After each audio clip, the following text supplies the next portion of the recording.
Hello friends, welcome back to my channel. तो आज मैं लेकर आई हूँ BA first year second semester 2022 के economics paper solve question paper principle of macro economics. ठीक है, तो इसमें हम देखेंगे टोटल 75 क्वेश्चन है। पीवाईक्यू एनालिसिस करना बहुत ज़रूरी होता है आप सबके लिए। तो यहाँ पर हम देखेंगे कि इसमें कैसे क्वेश्चंस पूछे जाते हैं। अभी फ़िलहाल आप सभी ने सिलेबस देखा, ठीक है। प्रीवियस वीडियो में मेरे सिलेबस आप सभी ने देखा। अब फिर उसके बाद चैप्टर फर्स्ट आपको मतलब अभी बताया जाएगा। और पीवाईक्यू एनालिसिस करना बहुत ज़रूरी होता है। इससे आपको यह पता चलता है कि किस टाइप के क्वेश्चंस आपके एग्ज़ाम में पूछे जा रहे हैं। ठीक है, तो यहाँ पर आपको 3 साल के लगातार पीवाईक्यू देखने के लिए मिलेगा, जैसा कि मैंने पहले ही बता रखा है। ठीक, तो एक एक वीडियो में करके हम एक एक पीवाईक्यू को देखेंगे, क्योंकि यहाँ पीवाईक्यू जो है आपका एक वीडियो में तीनों साल के कवर नहीं हो पाएंगे, बहुत ही लॉन्ग वीडियो हो जाएगी। ठीक है, तो यहाँ पर हम एक एक पीवाईक्यू को देखेंगे। तो पीवाईक्यू देखने से आपका यह सही हो जाएगा कि किस टाइप के क्वेश्चंस आ रहे हैं। ठीक है, यदि चैनल पर नए हैं तो चैनल को सब्सक्राइब, शेयर, लाइक और बेल आइकन प्रेस करना ना भूलिएगा और पूरा लास्ट तक जरूर देखिएगा। ठीक है, तो आइए चलते हैं आगे, देखते हैं। तो यहाँ पर आपको दिखेगा 75 क्वेश्चन जो है 1.5 घंटे का है। अगर आपको इकोनॉमिक्स में अच्छा स्कोर करना है तो आपको जो है सेकेंड सेमेस्टर के पूरे सिलेबस को अच्छे से पढ़ना होगा। मैंने सिलेबस की वीडियो डाल रखी है, इकोनॉमिक्स सेकेंड सेमेस्टर करके आपका प्लेलिस्ट बना हुआ है। ठीक है, तो उसी में आप जाकर देख सकते हैं। तो पहले क्वेश्चन से शुरुआत करते हैं हम। ठीक, तो यहाँ हिंदी इंग्लिश दोनों में दे रखा है। आपका बाइलिंगुअल एग्ज़ाम होता है, दोनों में होता है। आप जिस पे भी सूटेबल हो आप उसमें आंसर दे सकते हैं। ठीक है, तो यहाँ पर आपको एक और बात बता देते हैं कि आपको हर सेमेस्टर इवन और सभी सेमेस्टर के क्वेश्चन पेपर के साथ साथ important topic, important notes, important question answer और आपका सिलेबस यहाँ पर अवेलेबल होगा। ठीक है, और एक लास्ट खबर आपको लास्ट वीडियो के अंत में मिलेगी, तो वीडियो के अंत में मिले रहिएगा क्योंकि आप सबके लिए वो खुशखबरी है। ठीक है, तो आइए चलते हैं, देखते हैं पहला क्वेश्चन क्या है यहाँ पर। तो पहला क्वेश्चन आपका बोल रहा है कि किन्स के अनुसार पूर्ण रोजगार स्तर पहले प्राप्त होने वाली स्थिति को क्या कहते हैं। According to Keynes inflation attain before full employment level is called. तो क्या कहते हैं। पहला ऑप्शन है आंशिक स्थिति, दूसरा वास्तविक स्थिति, तीसरा सी दोनों, ए तथा बी दोनों, और डी इनमें से कोई नहीं। A partial inflation, B actual inflation, और सी बोथ, ए एंड बी दोनों, और डी है नन ऑफ दिस। तो यहाँ पर आपका कौन सा ऑप्शन सही होगा। तो पहले क्वेश्चन का ऑप्शन नंबर ए सही होगा। क्या हो जाएगा, पार्शियल इन्फ्लेशन। आगे नेक्स्ट सेकेंड क्वेश्चन है, स्फीति दशाओं में व्यापार शेष कैसा होता है। इन इन्फ्लेशनरी कंडीशन ट्रेड बैलेंस कैसा होता है। तो पहला ऑप्शन दिया है अनुकूल होता है, दूसरा प्रतिकूल होता है, तीसरा अप्रभावित रहता है, और डी इनमें से सभी स्थितियां संभव है। तो यहाँ पे जो स्फीति दशाओं में व्यापार से जो होता है क्या होता है, in favourable, in unfavourable, remains unaffected, और all of this situation are possible. तो यहाँ पर इसका सही आंसर क्या हो जाएगा, आपका सेकेंड का बी ऑप्शन से हो जाएगा, प्रतिकूल होता है, इज अनफोरेबल होता है। ठीक है, आगे नेक्स्ट क्वेश्चन देखते हैं, question number third. Question number third क्या कह रहा है यहाँ पर कि स्फीतिक दशाओं में आर्थिक विषमताएं कैसी होती हैं। इन्फ्लेशनरी कंडीशन इकोनॉमिक्स इक्वलिटी क्या होती है, इनइक्वलिटी। तो ऑप्शन ए है बढ़ती है, बी घटती है, सी अप्रभावित रहती है, और डी सभी स्थितियां संभव है। A increases, B decreases, C remain unaffected, और D all situation are possible. तो यहाँ पर आपका तीसरे का क्या हो जाएगा, ऑप्शन नंबर ए सही हो जाएगा, इंक्रीजेज। फोर्थ है, फिलिप्स वक्र के अनुसार बेरोजगारी दर तथा मुद्रा स्फीति की दर के मध्य क्या पाया जाता है। According to the Phillips curve the unemployment rate and the inflation rate is found we. क्या होता है, ऑप्शन ए सकारात्मक संबंध, बी विपरीत संबंध, C A and D B दोनों, और डी इनमें से कोई नहीं। Positive relationship, inverse relation, both A and B दोनों, और डी नन ऑफ दिस। तो यहाँ पर आपका क्या हो जाएगा, विपरीत संबंध होता है। Option B is right answer, inverse relation. ठीक है, नेक्स्ट क्वेश्चन देखते हैं, क्वेश्चन नंबर 5। क्वेश्चन नंबर 5 क्या कह रहा है कि दीर्घकालीन फिलिप्स वक्र क्या होता है। लॉन्ग टर्म फिलिप्स वक्र कर्व इज, ऑप्शन ए ऊपर से नीचे की ओर ढाल, बी नीचे से ऊपर की ओर ढालू, और सी क्षैतिज सरल रेखा, और डी लंबवत सरल रेखा।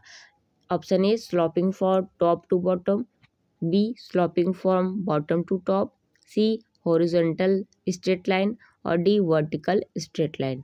तो यहाँ पर आपका क्या हो जाएगा, 5th का डी लंबवत सरल रेखा हो जाएगा, vertical straight line. 6th question है, फिलिप्स ने अपने सिद्धांत के प्रतिपादन में किस देश के ऐतिहासिक आंकड़ों का उपयोग किया था। Which countries historical data was used by Phillips in the formation of his history.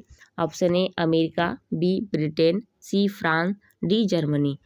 A America, B Britain, C France, और डी जर्मनी। तो यहाँ पे आपका सही आंसर क्या हो जाएगा, बी ब्रिटेन हो जाएगा। ठीक है, नेक्स्ट क्वेश्चन चलिए देखते हैं क्या पूछ रहा है। नेक्स्ट 7th क्वेश्चन है,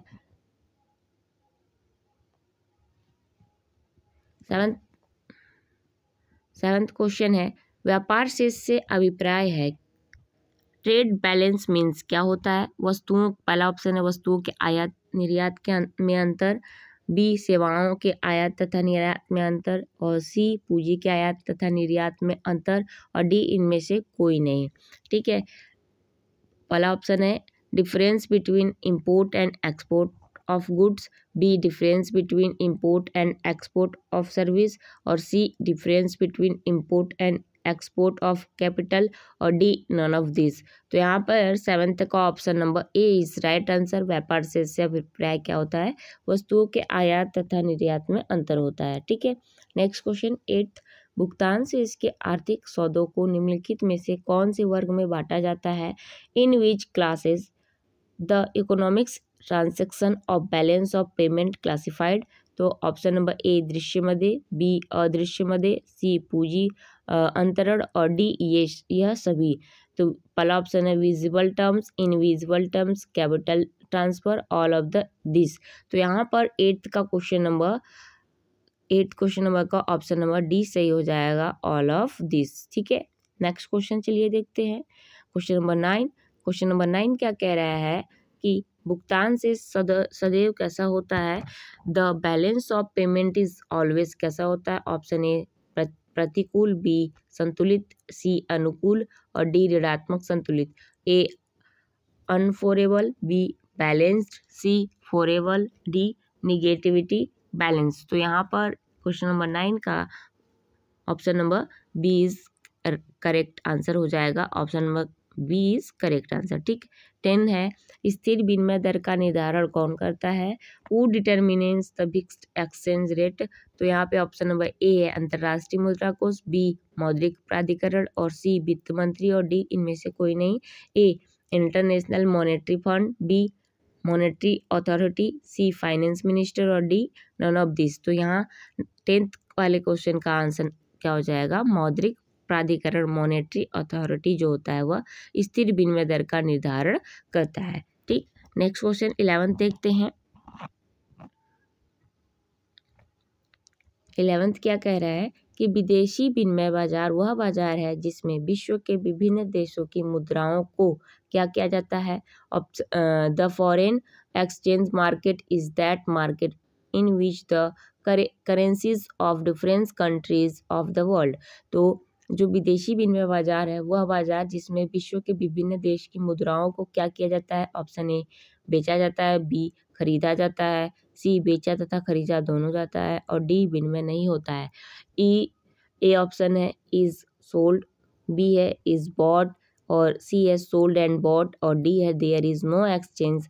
तो आपका 11 का आंसर क्या हो जाएगा, इसे खरीदा और बेचा दोनों जाता है, तो C option is right answer. ठीक है, 12th क्वेश्चन है विदेशी विनिमय में अवमूल्यन कौन लाता है। Who brings about devolution in foreign exchange. Option A है सरकार द्वारा, बी है विदेशी विनिमय की मांग एवं पूर्ति द्वारा, सी है ए तथा बी दोनों और डी इनमें से कोई नहीं। A by the government, B by demand and supply of foreign exchange, C both A and B दोनों और डी नन ऑफ दिस। तो यहाँ पे विदेशी विनिमय अवमूल्यन क्या है, सरकार किसके द्वारा किया जाता है, तो यह सरकार द्वारा किया जाता है, बाय द गवर्नमेंट। ठीक है, तो आगे चलिए नेक्स्ट क्वेश्चन देखते हैं। Question number 13। तो क्वेश्चन नंबर 13 देखते हैं। तो यहाँ पे क्वेश्चन नंबर 13 क्या कह रहा है कि समष्टि अर्थशास्त्र में अध्ययन नहीं किया जाता है। किसका अध्ययन नहीं किया जाता है? विच of the following is not studies in macro economics. तो किसका अध्ययन नहीं किया जाता है? ऑप्शन ए है रोजगार सिद्धांत, बी मुद्रास्फीति, सी वस्तु की कीमत का निर्धारण और डी सामान्य कीमत स्तर। A employment theory, B inflation, C determination of commodity price और डी नॉर्मल प्राइस लेवल। तो 13 का ऑप्शन नंबर सी सही हो जाएगा। ठीक है, क्या हो जाएगा? और 13 का option number C is right answer. 14 question है, समष्टि अर्थशास्त्र का अध्ययन उपयोगी है।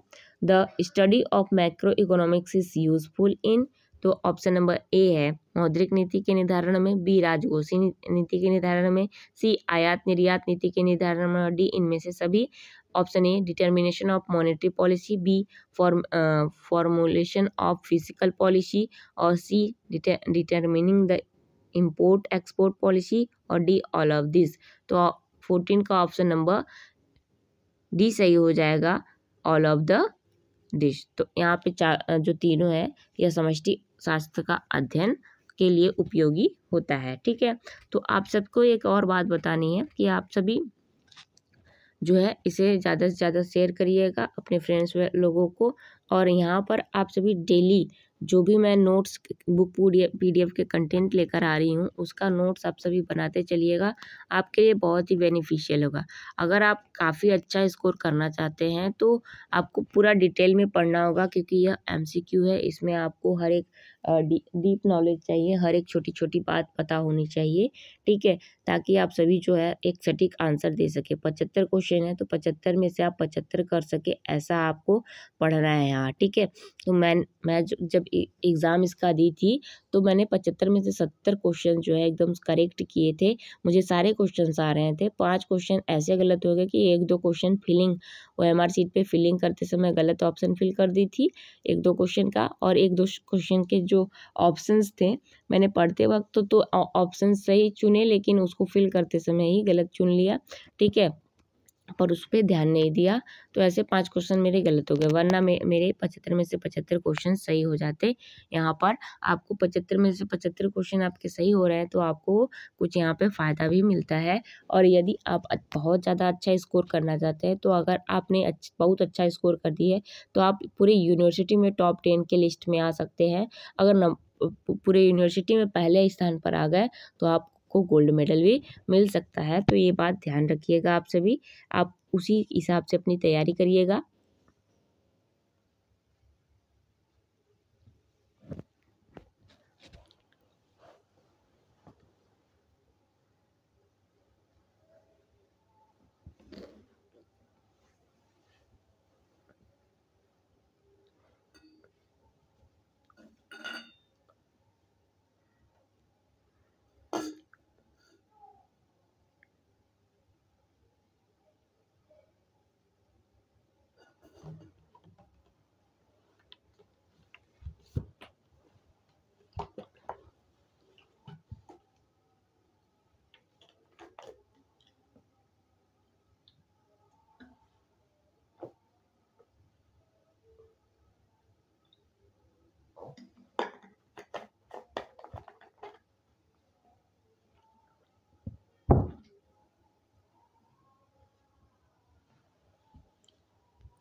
नेक्स्ट क्वेश्चन है आपका, किस अर्थशास्त्र में समग्र का अध्ययन किया जाता है?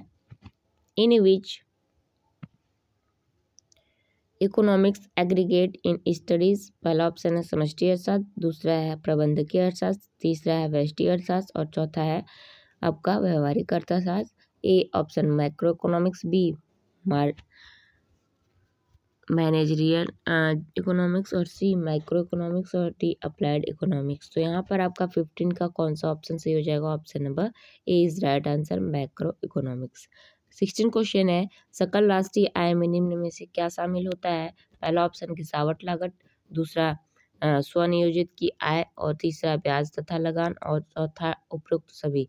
विच of the following is included is gross national income, पहला ऑप्शन है डिप्रिकेशन कॉस्ट और बी है इनकम ऑफ सेल्फ एम्प्लॉयड, सी है इंटरेस्टेड एंड रेंट और डी है एबव ऑल। तो यहाँ पर आपका ऑप्शन नंबर डी सही हो जाएगा, एबव ऑल। नेक्स्ट क्वेश्चन देखते हैं, क्वेश्चन नंबर 17। तो क्वेश्चन नंबर 17 क्या कह रहा है? जीडीपी तथा जीएनपी में अंतर का कारण क्या है? The difference between GDP and GNP is due to, पहला ऑप्शन है घिसावट लागत, दूसरा है हस्तांतरण आय, तीसरा है शुद्ध विदेशी आय और चौथा है शुद्ध अप्रत्यक्ष कर। A deflection cost, B transfer income, C net foreign income और डी नेट डायरेक्ट टैक्स। तो यहाँ पे आपका ऑप्शन नंबर सी हो जाएगा, शुद्ध विदेशी आय, नेट फॉरेन एक्स इनकम जो है आपका C option is right answer हो जाएगा। नेक्स्ट 18 क्वेश्चन है, कब सकल राष्ट्रीय आय शुद्ध राष्ट्रीय आय के बराबर होगी? When will gross national income be equal to net national income? Option number A जब घिसावट मूल्य शून्य हो, बी जब अप्रत्यक्ष कर शून्य हो, सी जब विदेशी आय शून्य हो और डी इनमें से कोई नहीं। तो A when the depreciation value is zero, B है when indirect taxes are nil, C है when the foreign income is zero और डी नन ऑफ दिस। तो यहाँ पे आपका option number A is right answer हो जाएगा। ठीक है, यदि आपको कोई आंसर में क्वेश्चन में डाउट हो तो आप ज़रूर यहाँ पे पूछ सकते हैं। ठीक है, और आपके लिए एक लास्ट में सरप्राइज़ है, मतलब आप सबके लिए एक सूचना है। ठीक, तो लास्ट तक में वीडियो में ज़रूर बने रहिए लास्ट तक।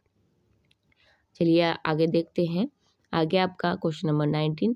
देखिए आप सबको जो माइक्रो इकोनॉमिक्स है इसमें आपको एक छोटी छोटी डीप नॉलेज ज़रूरी है, क्योंकि यहाँ आपको फार्मूला वगैरह से भी पूछता है और कुछ डेरिवेशन क्वेश्चंस पूछते हैं, आपको कैलकुलेशन करने होते हैं, तो उसके लिए आपको फार्मूले की ज़रूरत पड़ती है। तो फार्मूला आपको याद रखना होगा, ये बात ज़रूर समझिए। ठीक है, मैं एक एक चैप्टर्स के नोट्स और इम्पॉर्टेंट MCQ कराऊंगी पर डे। तो डेली आप सभी देखिए और डेली नोट्स बनाइए और खुद से अपना क्वेश्चन बनाना सीखिए। ठीक है, आगे देखते हैं क्वेश्चन नंबर 19। वास्तविक राष्ट्रीय आय अपॉन जनसंख्या, ठीक है, इक्वल क्या होता है? Real national income upon population equal कितना होगा? तो क्या होगा? पहला ऑप्शन है व्यक्ति आय, दूसरा है प्रति व्यक्ति आय और तीसरा है प्रति व्यक्ति वास्तविक आय और डी है इनमें से कोई नहीं। A personal income, B per capita income और C per capita real income और डी नॉन ऑफ दिस। तो यहाँ पर आपका कौन सा ऑप्शन सही हो जाएगा? ऑप्शन नंबर सी सही हो जाएगा। वास्तविक राष्ट्रीय आय अपॉन जनसंख्या बराबर प्रति व्यक्ति वास्तविक आय होता है, तो पर कैपिटा रियल इनकम आपका सी ऑप्शन सही हो जाएगा। नेक्स्ट 20 है, सकल घरेलू उत्पाद जीडीपी क्रॉस डोमेस्टिक प्रोडक्ट से क्या आशय है? क्रॉस डोमेस्टिक प्रोडक्ट मीन्स क्या होता है? ऑप्शन ए सकल राष्ट्रीय उत्पाद होता है, बी शुद्ध राष्ट्रीय उत्पाद होता है, सी एक वर्ष में किसी देश के सीमा में ही उत्पादित वस्तुएं एवं सेवा होती है और डी कुल सरकारी आय होती है। Option A gross national product, B net national product और C goods and service produced within a country border in a year और डी है टोटल गवर्नमेंट इनकम। तो यहाँ पर आपका जो है 20 का सी ऑप्शन सही हो जाएगा। जो जीडीपी होता है वह एक वर्ष में एक देश की सीमा में ही उत्पादित वस्तु और सेवा होता है। Goods and service C option is right हो जाएगा, produced within country border in a year. Next question देखते हैं 21 क्या बोल रहा है कि अर्थव्यवस्था में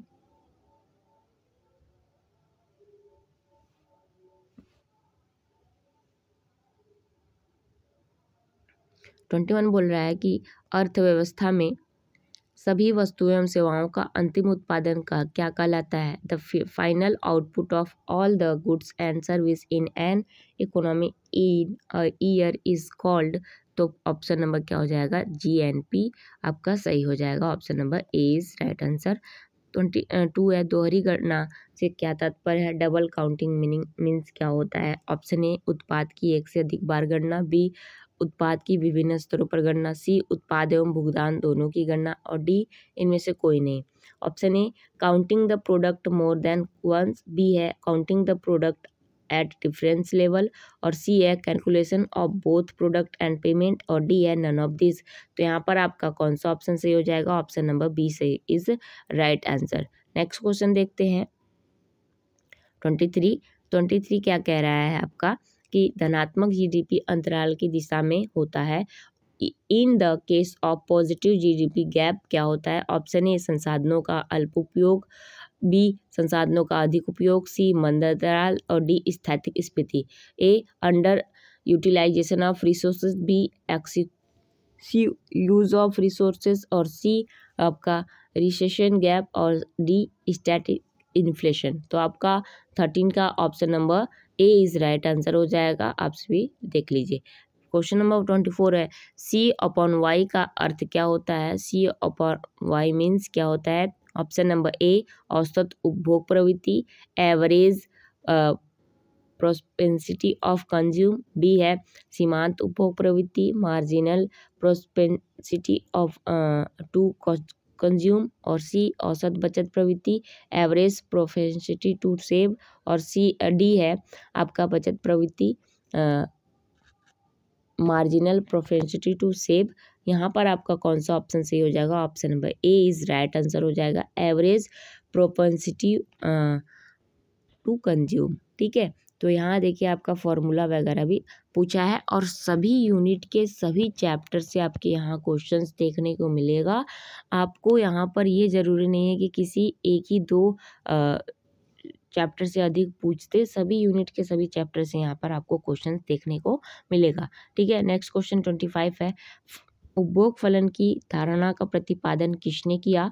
the concept of consumption function proponed by, तो किसने किया था? ऑप्शन नंबर ए है हिक्स ने, बी है एडम स्मिथ ने, सी है मार्शल ने, और डी है किन्स ने। तो 25 का आपका ऑप्शन नंबर डी सही हो जाएगा, किन्स ने किया था। ठीक है, नेक्स्ट क्वेश्चन देखते हैं, आगे चलते हैं 26 को। 26 क्या कह रहा है कि सीमांत उपभोग प्रवृत्ति अधिक होने पर गुणक होगा। The higher then marginal propensity to consume, the multiplier will क्या हो जाएगा? ऑप्शन नंबर ए है कम, लेस होगा, बी है मोर, सी है स्थिर स्टेबल, और डी है इनमें से कोई, नॉन ऑफ दिस। तो यहाँ पर आपका कौन सा ऑप्शन सही हो जाएगा? Option number B is right answer. क्या हो जाएगा? B is right answer. यहाँ पर ये क्या होगा? अधिक होगा। ठीक है, मोर होगा। आगे नेक्स्ट क्वेश्चन देखते हैं 27, लाभ की आशा से प्रेरित होकर किया गया निवेश क्या कहलाता है? Investment made the with the expectation of profit is called क्या कहलाता है? ऑप्शन ए है आपका शुद्ध निवेश, बी है प्रेरित निवेश, सी है स्वायत्त निवेश, और डी है वास्तविक निवेश। Net investment, driven investment, autonomous investment, actual investment. तो आपका 27 का option number B is right answer हो जाएगा। तो यहाँ पर आप सभी देख लीजिए। नेक्स्ट क्वेश्चन देखते हैं, क्वेश्चन नंबर 28। क्वेश्चन नंबर 28 क्या कह रहा है कि जो निवेश आय रोजगार से स्वतंत्र होकर होता है वह क्या कहलाता है? An investment which is independent of economic employment is called. पहला ऑप्शन है ए स्वायत्त निवेश, ऑटोनोमस इन्वेस्टमेंट, बी प्रेरित निवेश, ड्रिवन इन्वेस्टमेंट, सी शुद्ध निवेश, नेट इन्वेस्टमेंट, और डी इनमें से कोई नहीं, नन ऑफ दिस। तो यहाँ पर आपका क्या ऑप्शन से ए ऑप्शन सही हो जाएगा। जो निवेश आय और रोजगार से स्वतंत्र होकर होता है वह क्या कहलाता है? स्वायत्त निवेश कहलाता है, ऑटोनोमस इन्वेस्टमेंट कहलाता है। 29 है, यदि सीमांत उपभोग प्रवृत्ति शून्य है तो गुणक का मूल्य क्या होगा? If the marginal propensity to consume is 0 then the value of the multiplier will be क्या हो जाएगा? ऑप्शन ए है 0, बी है 1 और C है, अनंत और D है, इनमें से कोई नहीं, A 0 1 और इन्फिनिटी और नन ऑफ दिस। तो यहाँ पर आपका आंसर क्या हो जाएगा, यहाँ पर कि यदि सीमांत उपभोग प्रवृत्ति शून्य है तो गुणक का मूल्य क्या हो जाएगा आपका, यहाँ पर देखते हैं। तो आपके 29 क्वेश्चन का option number B is right answer क्या हो जाएगा कि यदि सीमांत उपभोग प्रवृत्ति शून्य है तो गुणक का मूल्य क्या होता है, 1 होता है। ठीक है, तो ये बात आप सभी ध्यान रखिएगा। आगे चलिए देखते हैं। आगे 30 क्वेश्चन है, यदि सीमांत उपभोग प्रवृत्ति 0.5 है तो गुणक का मूल्य क्या होगा। यहाँ पर देखिए आपको कैलकुलेशन करना है। If the marginal propensity to consume is 0.0 then the value of the multiplier will be क्या हो सकता है यहाँ पर, तो आप सभी को बताना है। तो यहाँ पे देखिए एक फॉर्मूला लगता है, तो यहाँ पे फॉर्मूला जो आप लगाएंगे, ठीक है। तो फॉर्मूला में यहाँ पर आपका फॉर्मूला यह होता है के बराबर, ठीक है, के बराबर 1 अपॉन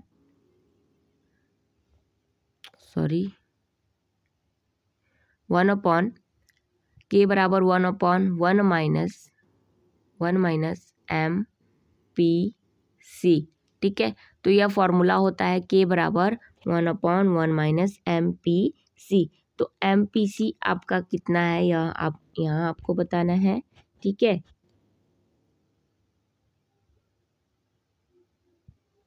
तो यहाँ पर एम पी सी जो है आपका 0.5 है।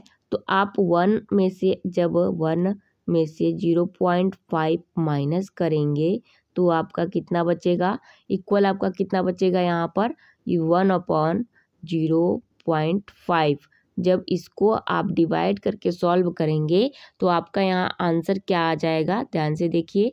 आपका आंसर यहाँ पर क्या आ जाएगा, आपका 2 आंसर आ जाएगा। ठीक है, तो यहाँ पर आपका क्या हो जाएगा, 30 का option number B is right answer हो जाएगा। 2 इज करेक्ट आंसर। ठीक है, तो फॉर्मूला आप सभी याद रखिएगा कि गुणक का मूल्य क्या होता है।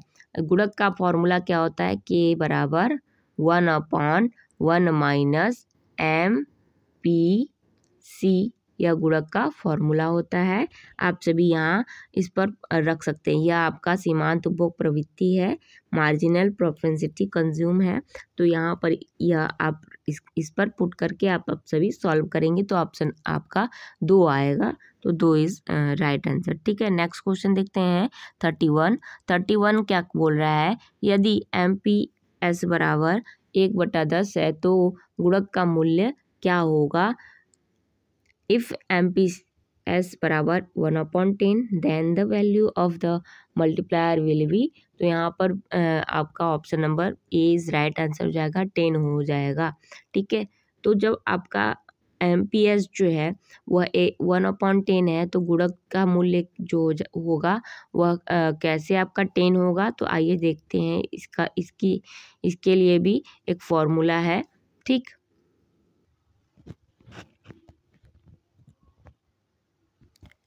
तो यहाँ इसका फॉर्मूला देखते हैं कि एम पी एस बराबर 1/10 है तो गुणक का मूल्य क्या होगा। तो गुणक का जो होता है के बराबर 1/m/p/s होता है। ठीक है, तो आपको गुणक का मूल्य पूछ रहा है, तो यहाँ पर जब आप 1/MPS का जो आपका वैल्यू रखेंगे तो ये भी 1/10 होगा। तो ये 10 जो है आपका ऊपर आ जाएगा और ये 1 जो है आपका डिवाइडेड मेथड से नीचे आ जाएगा। तो यहाँ पर जो वैल्यू है आपकी गुणक की वह भी क्या हो जाएगी, सेम हो जाएगी, 10 हो जाएगी। नेक्स्ट क्वेश्चन देखते हैं 32, गुणक बराबर होता है मल्टीप्लायर इज इक्वल टू। तो यहाँ पे आपको फॉर्मूला याद रखना होगा कि गुणक बराबर क्या होता है। तो 32 का option number B is right answer हो जाएगा, del Y upon del I होता है। ठीक है, B option is right answer, del Y upon del I होता है। कुल आय में परिवर्तन बटे कुल विनियोग में परिवर्तन, मतलब इन्वेस्टमेंट में परिवर्तन हो जाएगा। नेक्स्ट क्वेश्चन 33 है, गुणक मूल्य निर्भर करता है। The multiplier value dependent on, option A है औसत उपभोग प्रवृत्ति, average propensity to consume, B है सीमांत बचत प्रवृत्ति, marginal propensity to save, C है औसत बचत प्रवृत्ति, average propensity to save, D है इनमें से कोई नहीं, नन ऑफ दिस। तो यहाँ पर आपका क्वेश्चन का 33 का option number B is right answer हो जाएगा। तो आप सभी ध्यान दीजिएगा। नेक्स्ट क्वेश्चन देखते हैं 34 क्या कह रहा है कि खुली अर्थव्यवस्था से अभिप्राय है, क्या अभिप्राय है। ऑप्शन नंबर ए है विदेशी व्यापार की अनुपस्थिति, बी है शेष विश्व के साथ एक देश का विदेशी व्यापार, सी है निर्यात तथा आयात में अंतर होना, और डी है उपयुक्त में से कोई नहीं। Open economics means A. absence of foreign trade, B. foreign trade of a country with the rest of the world, different between export and import, और D है none of this। तो none of above। तो यहाँ पे आपका 34 का option number B is correct answer हो जाएगा। नेक्स्ट क्वेश्चन 35 देखते हैं। वह नीति जिसमें सरकार की व्यय तथा करारोपण नीति सम्मिलित होती है जानी जाती है। The policy which included expenditure and taxation policy of government is known as. तो यहाँ पर ऑप्शन नंबर ए मौद्रिक नीति, बी राजकोषीय नीति, सी औद्योगिक नीति, डी इनमें से कोई नहीं। तो यहाँ पर option number B is right answer हो जाएगा। राजकोषीय नीति फिजिकल पॉलिसी होती है। नेक्स्ट क्वेश्चन देखते हैं 36 क्या कह रहा है कि राजकोषीय नीति का उद्देश्य नहीं है। इसमें इनमें से अब देखिए नहीं पूछा है, तो आप सभी नहीं वाले ऑप्शन पे ज़्यादा ध्यान दीजिएगा, क्योंकि नहीं वाले ही ऑप्शन में अक्सर सभी स्टूडेंट्स क्या हैं गलतियां कर देते हैं। तो यहाँ पर आपको देखना है कि किस तरीके से आपका यहाँ पूछ रहा है क्वेश्चन। तो the objective of physical policy is not to, तो ऑप्शन नंबर ए है संसाधनों की गतिशील बनना, मोबिलाइजिंग रिसोर्सेस, बी आर्थिक विकास को बढ़ावा देना, प्रोमोटिंग इकोनॉमिक डेवलपमेंट, और सी है आर्थिक विषमता को बनाए रखना, मेंटेनिंग इकोनॉमिक्स इनइक्वलिटी, और डी है स्फीतिजनक प्रभाव को रोकना, प्रिवेंटिंग इन्फ्लुएंसी इफेक्ट। तो यहाँ पे आपका 36 का ऑप्शन नंबर क्या हो जाएगा, सी इज राइट आंसर हो जाएगा। तो देख लीजिएगा 37 है, इनमें से कौन राजकोषीय नीति का उपकरण नहीं है। 37 which is not an instrument of physical policy. Option number ए सार्वजनिक ऋण पब्लिक डिबेट, और बी बजट नीति बजट पॉलिसी, सी सार्वजनिक व्यय पब्लिक एक्सपेंडिचर, और डी बैंक दर तो बैंक रेट जो हो जाएगा ऑप्शन नंबर डी आपका इस राइट आंसर हो जाएगा। नेक्स्ट क्वेश्चन चलिए देखते हैं 38 क्या कह रहा है कि विवेकशील राजकोषीय नीति के उपकरण है। The tools of prudent fiscal policy are, तो ऑप्शन नंबर ए बजट नीति, बी कराधान, सी सार्वजनिक ऋण, और डी उपरोक्त सभी। तो आपका ऑल ऑफ द एबव हो जाएगा। ठीक है। 39 क्वेश्चन है, जब मांग में कमी हो तो निम्न में से क्या नहीं करना चाहिए। नहीं पर आप सभी ध्यान दीजिएगा। Which of the following should not be done when there is a decrease in demand. तो ऑप्शन नंबर ए कर की दरों में कमी, बी घाटे की वित्त व्यवस्था को कम करना, सी सार्वजनिक ऋणों को कम करना, डी आर्थिक सहायता। तो 39 का option number B is right answer हो जाएगा। तो यहाँ पे आप सभी बी इज राइट आंसर कर लीजिए। नेक्स्ट क्वेश्चन देखते हैं चलिए 40 क्वेश्चन क्या कह रहा है कि खुली अर्थव्यवस्था में शुद्ध निर्यात के अतिरिक्त शामिल होता है। क्या शामिल होता है? In addition to next export in an open economy. Option A है उपभोग व्यय, बी है निवेश व्यय, सी है सरकारी व्यय, और डी है इनमें से सभी। तो यहाँ पर आपका ऑल ऑफ द एबव हो जाएगा, ऑल ऑफ द एबव। ठीक है। नेक्स्ट क्वेश्चन देखते हैं। नेक्स्ट क्वेश्चन 41 देखिए, यहाँ पे कोटेशन भी आ सकता है, किसी एक दो अर्थशास्त्री का कोटेशन भी आप सभी को याद रखना है, यह ज़रूरी है।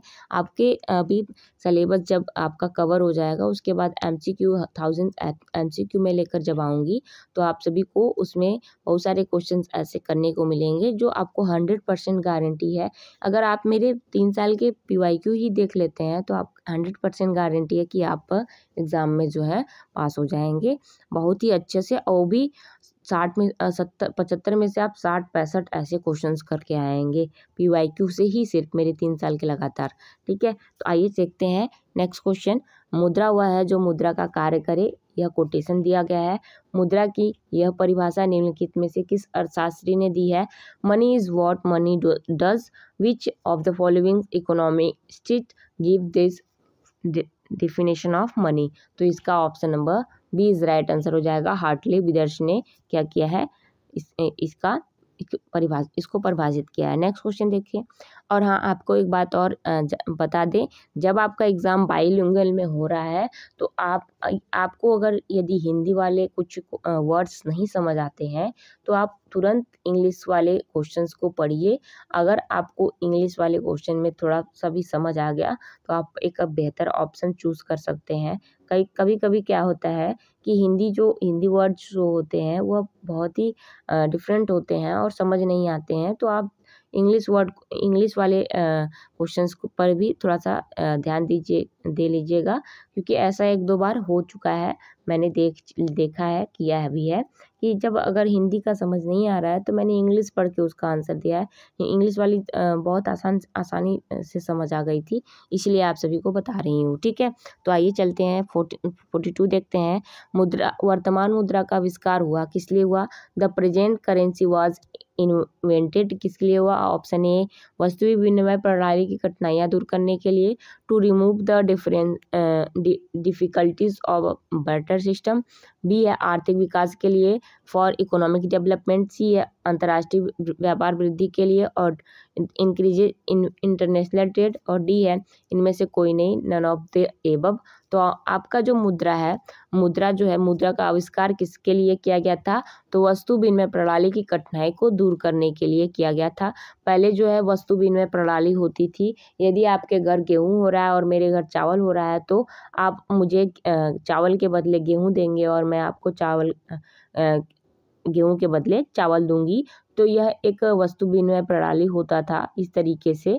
ठीक है, तो उसमें क्या है कि वस्तुओं को एक जगह से दूसरे जगह ले आने में बहुत समस्या होती थी, और उसके बाद जो है मात्रा और कीमत का, उस मूल्य का उसका पता नहीं चलता था। एक छोटी सी चीज़ के लिए हम बड़ी बड़ी कीमती चीज़ों को भी वस्तु के विनिमय के रूप में दे देते थे। लेकिन अब इसको आसान बनाने के लिए क्या क्या कर दिया हमने, मतलब कि अर्थशास्त्रियों ने एक करेंसी का आविष्कार किया।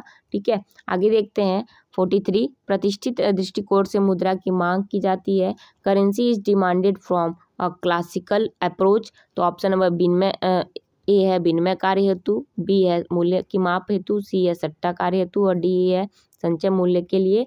तो यहाँ पर for exchange, measurement of values, speculative work और डी है स्टोर वैल्यू। तो ऑप्शन नंबर 43 का ए इज राइट आंसर हो जाएगा। ठीक है, आइए चलते हैं आगे। नेक्स्ट देखते हैं 44 क्या कह रहा है कि तरलता पसंदगी तथा मुद्रा मांग में संबंध कैसा होता है? The relationship between liquidity preference and money demand. तो पहला ऑप्शन है प्रत्यक्ष डायरेक्ट, अप्रत्यक्ष इनडायरेक्ट, सी है प्रत्यक्ष तथा अप्रत्यक्ष दोनों, और डी है इनमें से कोई नहीं। तो 44 का option number A is right answer हो जाएगा, डायरेक्ट होता है। 45 है कैम्ब्रिज अर्थशास्त्री मुद्रा की मांग को संबंधित करते हैं। तो किससे संबंधित करते हैं? Cambridge economics relate the demand for money to विनिमय कार्य हेतु। ऑप्शन ए है विनिमय कार्य से एक्सचेंज फंक्शन, बी है मूल्य संचय से एक्युमुलेशन ऑफ वैल्यू, सी है उपयुक्त दोनों से बोथ ऑफ द एबव, और डी है इनमें से कोई नहीं, नन ऑफ द। तो यहाँ पे 45 का B option is right answer हो जाएगा, मूल्य संचय से एक्युमुलेशन ऑफ वैल्यू। तो यहाँ पर आप सभी जो भी डाउट हो आप सभी कमेंट बॉक्स में ज़रूर करिए। ठीक है, और लास्ट तक जरूर देखिए, क्योंकि आपको अभी इसके बाद 2022 का PYQ है, फिर उसके बाद आपको 2023 का मिलेगा, फिर 2024 का मिलेगा। तो आप सभी उन सबको भी देखिएगा। और 1 शॉर्ट वीडियो में मैं आपका 3 साल का लगातार क्वेश्चन एनालिसिस कराऊंगी कि कौन से क्वेश्चन कहाँ से किस तरीके के क्वेश्चन आपके एग्जाम में रिपीट हुए हैं, वही क्वेश्चंस वापस दोबारा पूछे गए हैं। ठीक, नेक्स्ट क्वेश्चन देखते हैं कि समष्टि अर्थव्यवस्था का संबंध किससे है? Macro economics is related to.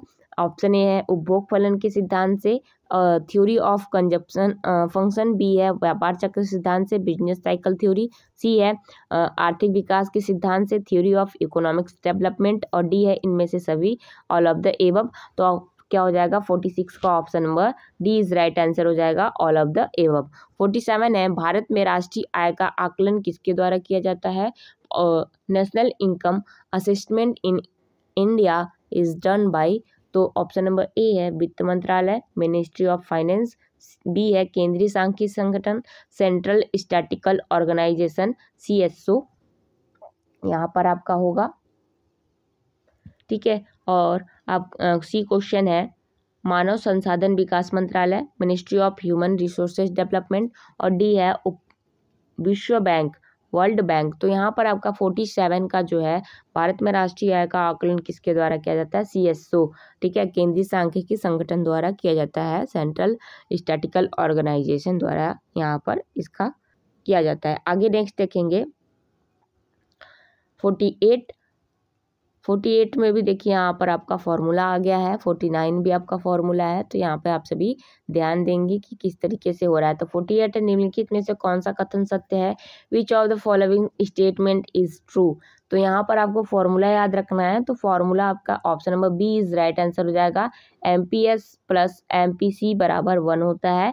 इसके बारे में मैं अभी डिटेल में आपको जब चैप्टर वाइज नोट्स प्रोवाइड कराऊंगी तो उसमें आपको समझाऊंगी कि यह सब क्या होता है। ठीक है, MPS जो होता है वह सीमांत बचत प्रवृत्ति होती है, और MPC जो होता है वह सीमांत उपभोग प्रवृत्ति होता है। तो इनके बीच जो संबंध होता है एक माना जाता है। आगे देखते हैं 49 है प्रोफेसर फिशर के समीकरण को किस प्रकार लिखा जा सकता है? When can professor Fisher equation be written? तो option number C is right answer हो जाएगा। यहाँ पे फॉर्मूला ये आपको याद रखना है। ठीक है, अब फॉर्मूला के बारे में मैं डिटेल में जब आपका नोट्स क्लास लूँगी तो उसमें आपको बताऊंगी। तो नेक्स्ट क्वेश्चन आके देखते हैं 50 क्या कह रहा है कि मुद्रा का चलन वेग संबंधित है। The velocity of money is related to, option number A मुद्रा परिमाण सिद्धांत से, quantity theory of money, B है आय सिद्धांत से, इनकम थ्योरी, सी है ब्याज सिद्धांत से, इंटरेस्ट प्रिंसिपल, और डी है इनमें से किसी से नहीं, नॉन ऑफ दिस। तो यहाँ पे 50 का option number A is right answer हो जाएगा। क्वांटिटी थ्योरी ऑफ मनी मुद्रा परिमाण सिद्धांत से मुद्रा चलन वेग का संबंध है। आगे नेक्स्ट देखेंगे 51 मुद्रा का मूल्य और सामान्य मूल्य स्तर के बीच क्या संबंध है? The relationship between the value of money and the general price level is क्या होता है? तो यहाँ पे विपरीत हो जाएगा, अपोजिट होता है। ठीक, आगे नेक्स्ट क्वेश्चन देखते हैं 52 क्या कह रहा है? 52 कह रहा है कि सकल ब्याज से सम्मिलित होता है ग्रॉस इंटरेस्ट इंक्लूडेड। तो इसमें क्या सम्मिलित होता है? ऑप्शन ए है शुद्ध ब्याज, नेट इंटरेस्ट, बी है जोखिम का भुगतान, रिस्क पे आउट, सी है उपयुक्त दोनों, बोथ ऑफ द एबव, और डी है उपयुक्त में से कोई नहीं। तो यहाँ पर आपका 52 का option number C is right answer हो जाएगा, उपयुक्त दोनों। ठीक है, 53 है तरलता जाल में सट्टा उद्देश्य के लिए मुद्रा की मांग होती है। तो मुद्रा की मांग कैसी होती है यहाँ आपको बताना है। Money is demanded for speculative purpose in liquidity trap. तो यहाँ पे ऑप्शन नंबर ए दिया है आपका अधिक लोचदार, बी है कम लोचदार, सी है बेलोचदार, और डी है पूर्ण लोचदार। तो यहाँ पर आपका option number D is right answer हो जाएगा। ठीक है, पूर्ण लोचदार होता है, परफेक्ट इलास्टिक होता है। तो आपको यहाँ पर देखिए जो क्वेश्चन पेपर आपका आता है 4 कोड में आता है। ठीक है, 4 कोड ABCD करके आता है, जो कि आपके सभी कोड के पेपर में के क्वेश्चन जो हैं सेम होते हैं। तो आप सभी को घबराना नहीं है, यहाँ पर सभी क्वेश्चन के सेम होंगे, बस जो सीरियल नंबर है वो आगे पीछे होता है। ठीक है, आगे देखेंगे 54 ब्याज का तरलता पसंदगी सिद्धांत किसकी देन है? The liquidity preference theory on interest in given by. तो किसने दिया था? तो JM किन्स ने दिया था। Option number B is right answer हो जाएगा। ठीक है, B is right answer, JM Keynes के द्वारा ब्याज का तरलता पसंदगी सिद्धांत दिया गया था। नेक्स्ट क्वेश्चन है आयकर लगाया जाता है। 55 क्या है? आयकर लगाया जाता है। Income tax is imposed by, option number A केंद्र सरकार द्वारा सेंट्रल गवर्नमेंट, बी राज्य सरकार द्वारा स्टेट गवर्नमेंट, सी स्थानीय सरकार द्वारा लोकल गवर्नमेंट और डी इनमें से कोई नहीं नॉन ऑफ दिस। तो यहाँ पर आयकर किसके द्वारा लगाया जाता है? सेंट्रल गवर्नमेंट द्वारा लगाया जाता है। A is right answer. Next question देखते हैं। नेक्स्ट क्वेश्चन क्या कह रहा है? 53। देखिए यहाँ भी फॉर्मूला की तरह ही आया है, तो फॉर्मूला आपको याद रखना होगा। 56 क्या कह रहा है? M3 परिभाषित किया जा सकता है। M3 can be defined as M1 plus डाकघरों की बचत जमाएं, M1 plus post office savings deposit, B है M1 प्लस बैंकों की समयबद्ध जमाएं, M1 plus bank time deposit, C है M2 प्लस बैंक की समयबद्ध जमाएं और डी है M2 प्लस डाकघरों की बचत जमाएं। तो 56 का option number B is right answer हो जाएगा। M1 प्लस बैंकों की समयबद्ध जमाएं क्या होता है? M3 कहलाता है। ठीक है, M1 plus bank timed deposit. Next question 57। मुद्रा की पूर्ति के स्रोत क्या है? The source of money supply are option number A केंद्रीय बैंक, बी बैंकिंग व्यवस्था, सी दोनों ही और डी उपयुक्त में से कोई नहीं। तो सेंट्रल बैंक और बैंकिंग व्यवस्था क्या करती है? मुद्रा की पूर्ति करती है। तो दोनों हो जाएगा, बोथ ए एंड बी दोनों हो जाएगा। नेक्स्ट क्वेश्चन देखते हैं आगे 58। तो 58 क्या कह रहा है यहाँ पर कि साख निर्माण का आधार क्या है? The basis of credit creation option number A केंद्रीय बैंक में जनता की प्राथमिक जमाएं, public primary deposit in the central bank, B व्यापारिक बैंक में जनता की प्राथमिक जमाएं, public primary deposit with commercial bank और सी केंद्रीय बैंक की व्युत्पन्न जमाएं, derivative deposit of the central bank और डी इनमें से सभी। तो यहाँ पर इनमें से सभी जो क्या है साख निर्माण का आधार हो सकता है, ऐसा कहा जा सकता है।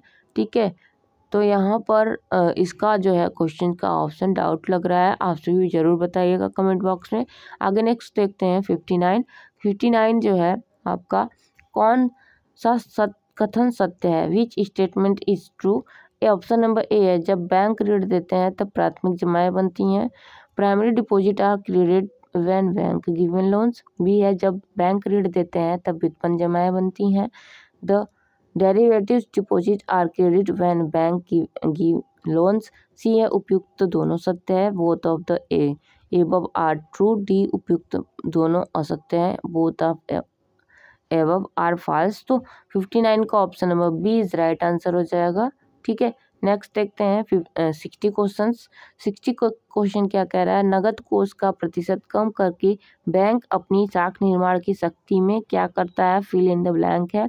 Which reduction is the present percentage of their cash reserve bank में दियर क्रेडिट क्रिएशन, यहाँ पे फिल करना है। तो क्या हो जाएगा? यहाँ पे वृद्धि कर सकता है, फिल होगा इंक्रीजेस जो है यहाँ पे 60 का option number B is right answer. आगे नेक्स्ट देखते हैं 61। 61 क्या कह रहा है कि मौद्रिक नीति की अप्रत्यक्ष नियंत्रण विधि में निम्न में कौन शामिल नहीं है? विच of the followings is not included in the indirect control method of monetary policy? तो यहाँ पर आपका ऑप्शन नंबर ए क्या है? बैंक दर नीति, बैंक रेट पॉलिसी, बी है खुले बाजार की क्रियाएं, ओपन मार्केट ऑपरेशन, सी है मार्जिन में परिवर्तन, चेंज इन मार्जिन और डी है परिवर्तनशील कोष अनुपात, वेरिएबल फंड्स रेशियो। तो यहाँ पे 61 का option number C is right answer हो जाएगा, change in margin. Next question देखते हैं आगे 62 क्या कह रहा है कि बैंक दर में परिवर्तन द्वारा साख नियंत्रण करने का अधिकार क्या है? To control the credit by changing the bank rate is the right of. तो यहाँ पे आपका ऑप्शन नंबर ए है समस्त व्यापारिक बैंकों को, ऑल कमर्शियल बैंक्स, बी है समस्त सहकारी बैंकों को, ऑल कोऑपरेटिव बैंक्स, सी है भारत में सभी संस्थाएं जो बैंकिंग से संलग्न है, all institution in India which are engaged in banking और डी है भारतीय रिजर्व बैंक को, RBI reserve bank of India को। तो यहाँ पे क्या हो जाएगा? 62 का डी ऑप्शन सही हो जाएगा, RBI। ठीक, नेक्स्ट क्वेश्चन देखते हैं आगे 63 क्या कह रहा है कि साख अधिकरण योजना क्रेडिट ऑथराइजेशन स्कीम की शाख नियंत्रण विधि में अपनाई जाती है? In which credit control method the credit authorization scheme adopted?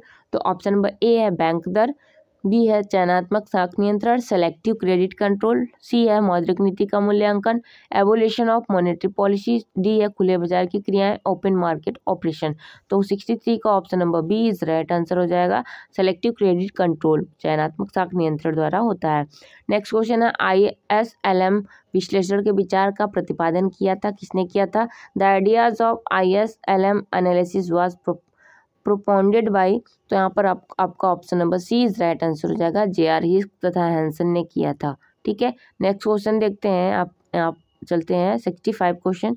65 question क्या कह रहा है? देखिए आपके सभी क्वेश्चन जो है वो सिलेबस से ही आए हैं, ठीक है, और सभी चैप्टर से आए हैं। सिलेबस आपने देखा होगा तो सभी चैप्टर्स के बारे में आपने जाना होगा। तो 65 क्वेश्चन है, IS वक्र का ढलान कैसा होता है? The slope of IS curve is, option number A है बाएं से दाएं की ओर, from left to downward, ठीक है, लेफ्ट टू राइट डाउनवर्ड, और बी है बाएं से दाएं की ओर, from left to right upward, C है क्षैतिज अक्ष के समानांतर पैरेलल टू हॉरिजॉन्टल एक्सिस, और डी है इनमें से कोई नहीं, नॉन ऑफ दिस। तो 65 का option number A is right answer हो जाएगा। ठीक है, IS वक्र का ढलान जो होता है बाएं से दाएं की नीचे की ओर होता है, from the left to right downward होता है। ठीक है, आगे नेक्स्ट 66 है, ISLM विश्लेषण में प्रतिस्थापित विचारधारा से प्राप्त होता है, क्या प्राप्त होता है? In ISLM analysis which is derived from classical ideology, तो option number A is right answer हो जाएगा। IS वक्र प्राप्त होता है, IS कब प्राप्त होता है? नेक्स्ट क्वेश्चन 67 देखेंगे। 67 देखिए, ISLM वक्र वाले चैप्टर से भी कई सारे क्वेश्चंस आपके आए हुए हैं, तो आप लास्ट यूनिट जरूर पढ़िएगा अच्छे से। ठीक, तो सभी के क्वेश्चंस के नोट्स के साथ साथ मैं MCQ लेकर आऊँगी, ये बात आप सभी ध्यान रखिएगा। और आपको एक और बात बता दूँ कि जितने भी मेरे सब्सक्राइबर हैं और जितने भी आप नए लोग अगर देख रहे हैं, तो सभी लोग को एक बात जरूर याद रखनी है कि एक पेड़ जरूर लगाना है। या आप पेड़ नहीं लगा पाते हैं, आपके पास जगह नहीं है, तो आप अपने आसपास गमले में पौधे ही लगा रखिए, फ्लावर्स ही प्लांट ही लगा रखिए, लेकिन एक पेड़ जरूर लगाइए और उसकी एक छोटे बच्चे की तरह जैसे ही देखभाल करिए। ठीक है, क्योंकि जो आपका टेम्परेचर है वह काफ़ी बढ़ रहा है, और जो आप के इन्वायरमेंट है उसको बहुत ज़्यादा क्षति पहुंच रही है। आप एक फ्रेश एयर जो है वह प्राप्त नहीं कर पा रहे हैं, आप बहुत ही प्रदूषित वायु में रह रहे हैं, तो आप ज़रूर लगाइए। ठीक है, क्योंकि जो गर्मी है आपकी इस बार बढ़ती जा रही है और सहन होना मुश्किल हो रहा है। ठीक है, तो आइए चलते हैं नेक्स्ट क्वेश्चन 67 देखते हैं। 67 जो है, IS तथा LM वक्र के संतुलन का अर्थ क्या होता है? Equilibrium is of IS and LM curves means क्या होता है? ऑप्शन ए मुद्रा की मांग तथा पूर्ति में समानता, equality in demand and supply of money, B है बचत तथा निवेश के बीच समानता, equality between saving and investment, और सी है उपयुक्त तो दोनों, ए एंड बी दोनों, both of the above A and B दोनों, डी है इनमें से कोई नहीं, नॉन ऑफ दिस। तो 67 का option number C is right answer हो जाएगा, both of the above A and B दोनों। 69 है, LM वक्र का ढलान कैसा होता है? The slope of the LM curves, तो ऑप्शन नंबर ए है बाएं से दाएं की ओर, बी है लेफ्ट टू राइट डाउनवर्ड, फिर सी है बोथ ए एंड बी दोनों, और डी है नॉन ऑफ दिस। तो 68 का option number A is right answer हो जाएगा, बाएं से दाएं ऊपर की ओर होता है। नेक्स्ट क्वेश्चन देखेंगे आगे।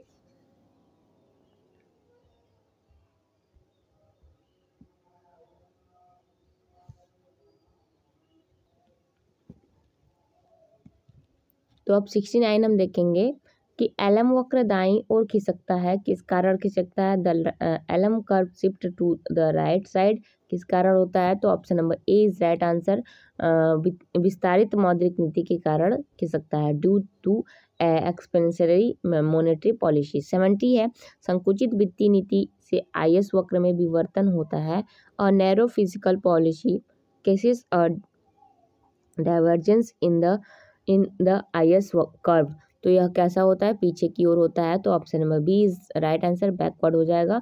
नेक्स्ट क्वेश्चन देखते हैं अब आगे। 71 क्या है कि वित्तीय नीति गुणक बराबर होता है the financial policy multiplier is equal to, तो option number A is right answer हो जाएगा, del Y upon del G. ठीक है, del Y upon del G हो जाएगा। आगे नेक्स्ट क्वेश्चन देखते हैं 72, समग्र मांग तथा सामान्य कीमत स्तर में संबंध तो कैसा होता है, the relationship between aggregate demand and general price level is, क्या हो जाएगा, option number B is right answer, negative होता है, ऋणात्मक संबंध होता है। तो आप सभी को यदि कोई भी डाउट हो, आप सभी जरूर कमेंट बॉक्स में कमेंट करें, क्योंकि यहाँ पर आपको सभी डाउट्स के क्लियर कराए जाएंगे और साथ में ही आपको सभी क्वेश्चन पेपर कराए जाएंगे।